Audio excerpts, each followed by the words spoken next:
Right now, from KTAB News, your local election headquarters, this is Big Country Politics. Thanks for being here for Big Country Politics. I'm Victor Sotelo. We start our news from your local election headquarters. Movement already being made with the May 2021 city elections. Abilene City Councilman Jack Rentz has announced he will not run for a second term. And an Abilene man says he wants the spot. Lynn Beard, a longtime Abilene resident, former police officer, and current businessman, says he will run for Abilene City Council Place 2. Beard making it official that he would like to succeed Jack Rentz as the Place 2 councilman. Sincerity, I really miss being a part of the city as an organization. I really enjoyed my career on the police department. I spent most of my adult life there. And I miss being in service to the city. Beard spent 20 years with the Abilene Police Department. Beard is now the general manager of Abilene Aero. The city election is scheduled for May 1st. And moving on now to your eye on health. While the pandemic dominates most health-related headlines, there's another crisis in care lurking and getting worse: maternal health and premature babies. Maggie Glenn reports on the March of Dimes series of virtual events aiming to rally new resources. My OB came in immediately and she's like, I think we're having the babies today. And I'm like, no, we're not. I'm only 34 weeks. Leah Barenko's twins came much earlier than expected. She went to see her OBGYN after experiencing pain and inflammation in her upper abdomen and was sent to the hospital. The nurses started whispering. I started seeing more nurses come in and everybody started moving really fast. And they said, we're taking you into go have surgery right now. Leah's twins, Lucas and Sarana, were born that day, January 17th, 2017, but several of her organs failed after her C-section, and she wouldn't be able to go home with her babies for a month. I don't remember the first 3 to 4 weeks. She's not alone. Here in Texas, the rate of premature births has surpassed the national average for the past decade and has been steadily increasing over the past 3 years. Studies by the state's health department show many premature births are preventable. Unfortunately, during this pandemic, we can't put pregnancy on pause. March of Dimes is aiming to increase access to care. Too many women that are uninsured, too many women that live in places that don't have access to even a hospital that offers obstetric services, or too far away from an OBGYN for prenatal visits. Leah is using her voice to encourage women to reach out when something feels off, even if they're worried about the cost of care. In the back of your head, you're thinking, I can't afford that. You're not going to bring it up to anybody. You're just going to not go to your appointments. You're going to make up an excuse or something, and that can be super detrimental. And one benefit of the pandemic is its increased telehealth services to rural areas, which has helped increase access. Well, Abilene is known for many things, not the least of which is our city parks. And for as old as Abilene, those parks have served more than a single purpose over the years. Our Norm McKinney did some digging at Oscar Rose Park. If you live near Oscar Rose Park, you're no stranger to the sounds of children playing or skateboards rolling along the concrete. But if you were to hear this, it would probably be cause for concern. The earliest memory I have is of the old line roaring early in the morning, and you could hear it all over town. This was par for the course for Abilene residents from 1920 to 1966, back when Oscar Rose Park was known as Fair Park, and you were more likely to see monkeys than monkey bars. In 1919, the area began its conversion from fairgrounds to zoo. Buildings were constructed to house animals in the center of the park, and all around it set the most fun-filled hour you could spend in Abilene. From trolley rides and motor races to wrestling and music shows, even attracting some attractive talent for the time. Elvis Presley would be sang there several times, and that was before he was known anywhere hardly. He was trying to get started. So Fair Park was a hit, but good things rarely last forever, and something as big as a zoo is hard to keep contained as a city grows around it. The zoo was very limited. It didn't have that many animals, and it was more of a menagerie than a real zoo. It needed more land. It needed a place to be. This was the mindset of a man named Grover Nelson, who was, at the time, serving on the Abilene City Council and had formerly been the Taylor County Commissioner. He was an influential person in the community, and his desire was to see the park to be established to begin with. And the perfect location for his park was found in the old Abilene airport. Aside from having ample land for the animals, the runway was converted into a parking lot where it still stands today. I think there's room there. Out at the zoo, there's land that has not ever been touched, about 26 acres that it can expand into. Assuring that the zoo has room to grow where it's been planted, with no need to move again for quite some time. In Abilene, I'm Noah McKinney, BigCountryHomepage.com. And just as the zoo park was named for Grover Nelson, Fair Park was renamed in 1968 after Oscar Rose, an Abilene Parks and Rec member who took special interest in the park. And schools and even places of worship have used technology to continue their scheduled activities during the pandemic. Our Dan Booth stopped by a local church to find out how it's adapting by holding digital church services. It was a big transition for us early on because we didn't have any of the technology available. Pastor Dustin Wilhite of Aldergate United Methodist Church says moving to online services only was painful for him because he knows how much physically being in church means to people. We have several people who it means the world to them to come to church on a Sunday morning, and to tell them, no, you can't do that. That's very difficult as a pastor to feel like I'm taking that away from people. To mitigate the spread of the virus, Aldergate United Methodist now broadcasts their services both on YouTube and Facebook. To make room for the technology needed to do so, the church had to turn a library into a media room. We've had to hire new staff to run all the equipment and run the different things, and so the transition itself, it took probably about 4 weeks for us to get everything once we realized that this was going to be a long-term thing. Music plays a major role in the church-going experience, so naturally the worship team had to make adjustments as well. The biggest thing is how to stay focused in that one zone and to deliver your message as though you're speaking to your best friend right out in front of you. That's a really difficult thing for people who are not sort of in that mindset. Pastor Wilhite has had to deal with some challenges of his own, especially when it comes to delivering his service to a church full of empty pews. You feed off the energy of what they have. And now whenever you're the only one sitting here and you have 4 people behind you and another couple of people there, you have to generate all of your own energy.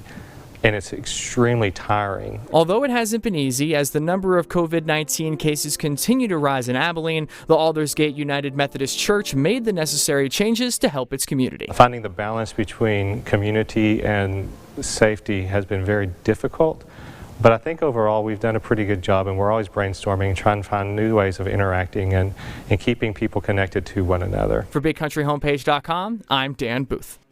And still to come here on Big Country Politics, our in-depth interview with Councilman Jack Rentz on why he's choosing not to run for a second term. We're back in 2 minutes.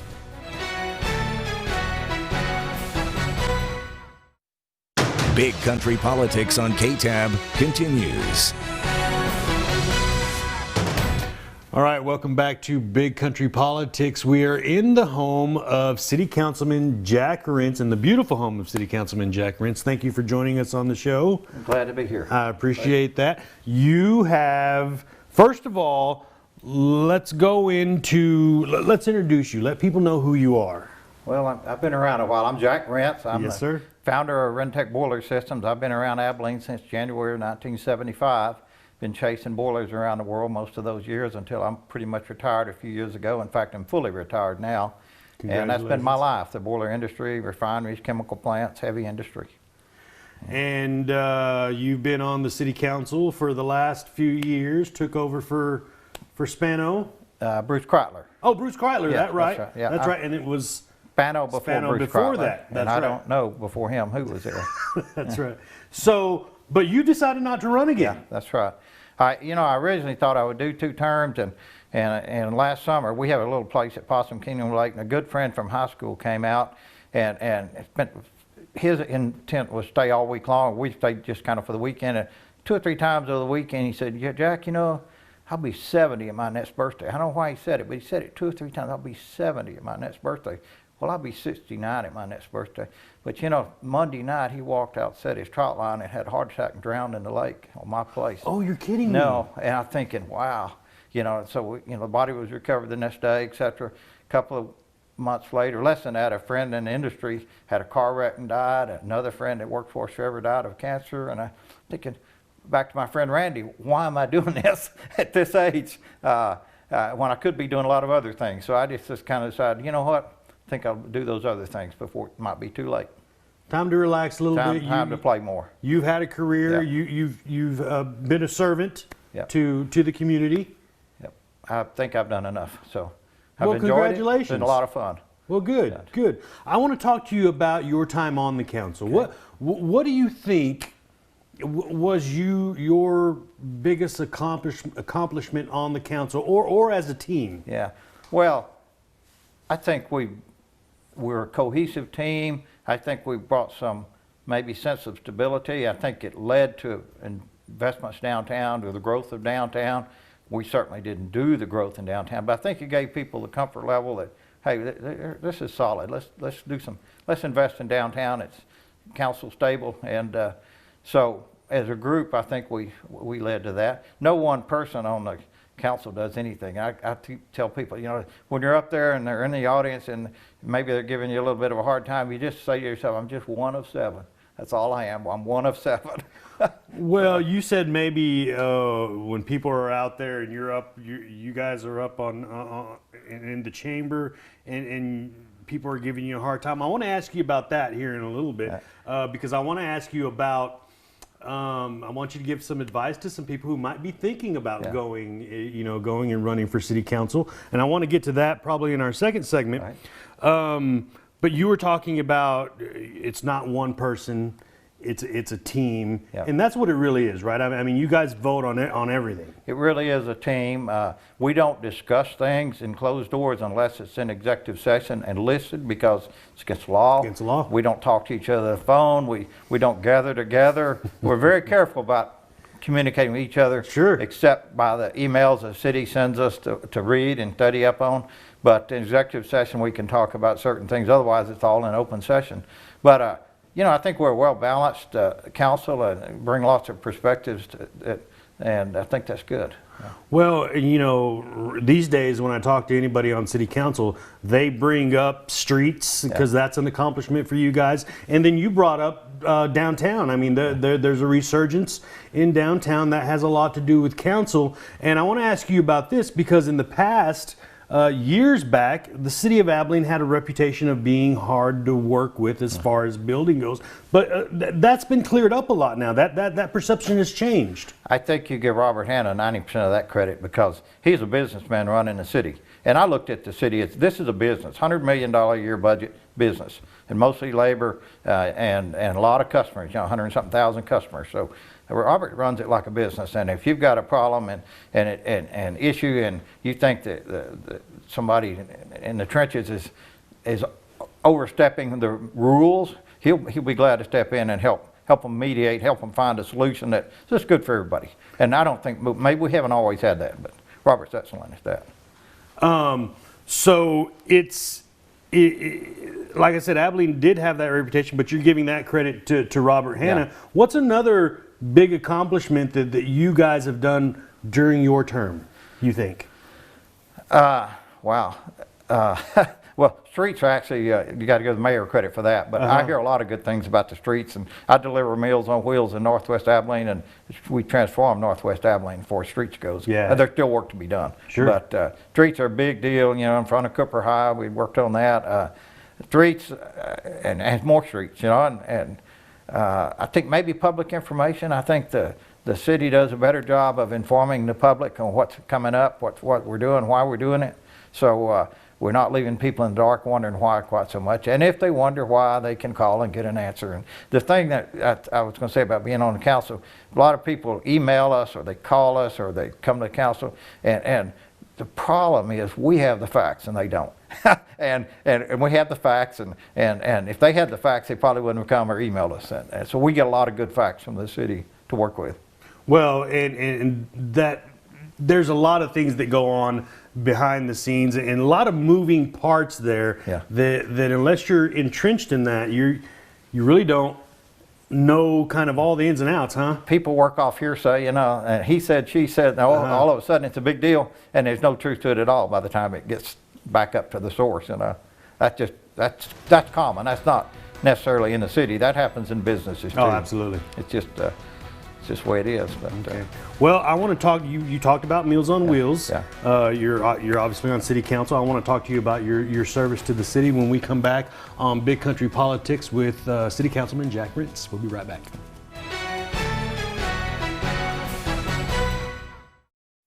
Big Country Politics on KTAB continues.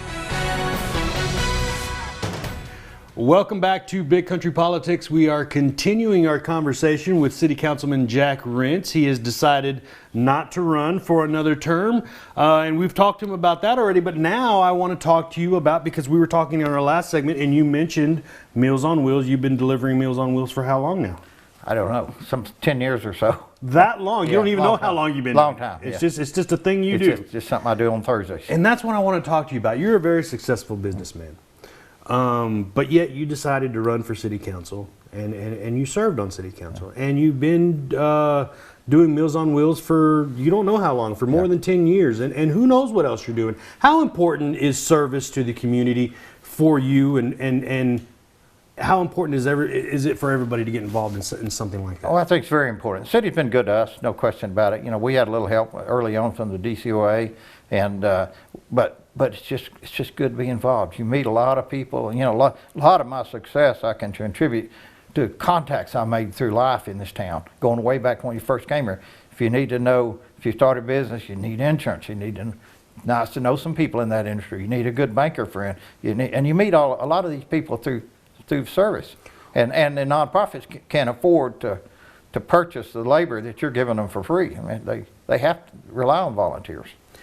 It's very interesting that you said that because I have not heard that. When I ask people about their service, they're saying, yeah, it's good to do this, and it is. Yeah. But another aspect of that are the contacts, sure. the networking you can do. I hadn't even thought about that. You meet a lot of people when you get involved in it. A lot of people you would never meet otherwise. They're good people. And what great advice is that, if for no other reason to do service to the community for the reason of networking? Yeah. I mean, I hadn't heard that. Well, it's some people just sit in a recliner chair all evening, and that's not what we do. Becky and I both stay pretty busy and those sort of things. Well, and speaking about staying busy, there are some people who are going to be running for your spot. One has already announced. Former Abilene police officer Lynn Beard has announced to run for city council. What kind of advice would you give to people who are maybe thinking about stepping over that line and maybe haven't done it yet but are just thinking about it? What would you tell them? I'd say, you know, it's not as bad as you probably think it is. You know, the city gives us an iPad, and as far as studying we have an iPad that's laid out so you can get through the documents so fast, so easy. A lot of it's repetitive, and you learn what the repetitive part is. You skip through that. And you skip through that part, yeah. But in the old days, you got 500 pages of printout, and now you get an iPad highly organized, and you get it a week in advance to look at it, and if there's a zoning issue, you have plenty of time to drive by and look at it and get your own opinion, and you'll get some phone calls, and most of them are pretty respectful. All of them, I'd say, have been. And so it's not as bad as you think it is, but it comes around every 2 weeks. The meeting comes around every 2 weeks. The week of the meeting, I usually stay pretty close to town, and I'm kind of dabbling it in and out and getting ready for the meeting. I don't want to be out of town the last couple of days for a meeting because I want to get ready for it. But it's not as bad, and you always have to remember you're just one of 7, you know.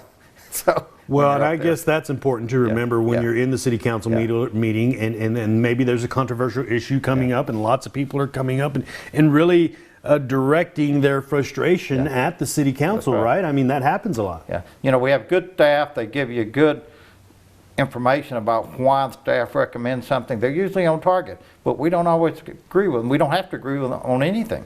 But usually they've done their homework and they've tried to explain it to people involved, but ultimately it's just a lot of what we do, we have to do because the city charter says council has to approve it. If it was private business, the president, the general manager, the Robert Hanna would make the decision and move on. But it's taxpayer money, it's required that we make those decisions, so that's 90% of what we do is decisions that a charter requires us to make. And there is a lot of reading involved in getting caught up with, like you said, this meeting comes around every couple of weeks, and some things go before the council 1, 2, 3 times, and so that's repetitive. But there's a lot of new stuff that comes along, so there's a lot of reading involved, right? Yeah, I mean, there's a lot of study. There's always 8 or 10 new things every meeting, and they're in the consent agenda, and then they get on the real agenda 2 weeks later. So yeah, there's a lot of reading, and there's things to attend, but it's good. I'd recommend it if you got an interest. Give it a shot. When running for city council, what's that like? It's different for everybody. For Weldon Hurt, it's nothing because nobody ran against him. Ask Weldon. He's a little embarrassed because nobody knows who he is because he got no media attention. I got a lot of attention. It was okay. It was grueling. It was a grueling 7 months. What can I say? Round in the runoff. Real quick, one last question for you. You mentioned the DCOA. Yeah. Your company was benefited. Well, I don't know. What do you call it? They helped you guys out, I guess. Yeah, they helped us out a little bit. Mm-hmm. And basically underwrote some loans that we borrowed from the bank in case we went broke. The bank would pay us back. Mm-hmm. I mean, they'd pay the bank back. This is the Development Corporation of Abilene. 8-cent sales tax goes to them, and they attract industry and help business here in Abilene. That's right. Right. And how important is that? Oh, I think it's very important. Every city in Abilene has that. Every city in Texas has a development corporation. So we're on par with everybody by having it. If we didn't have it, we'd just be terrible shape. But it's big. It's huge. You got to have it. It's a tool in the toolbox to develop industry and grow the city and create jobs. All right. Well, Mr. Rentz, do you want to leave the public with a message? And I'll give you a chance to do that now, or just to say thank you. What do you think? Well, I'll just tell you, I think we have a well-run city. I think we have an excellent city manager. We have a lot of, the accounting records are tremendous. They can delve in and tell you where every penny ever went. No business in town can do that. They're not that good. They don't worry about the last gas receipt if it doesn't get turned in. The city does. The numbers are there. You got to learn how to work through the system if you want to see them. But they keep extremely good records. Got good staff. They're on top of their game, and it's been a pleasure working with them. They haven't left City Council out to dry on anything. They do a good job. Proud to be here. All right. Well, Mr. Jack Rentz, thank you for your service. Thank you. And thank you for being on the show. Okay. Thank you. All right. We'll be back on Big Country Politics.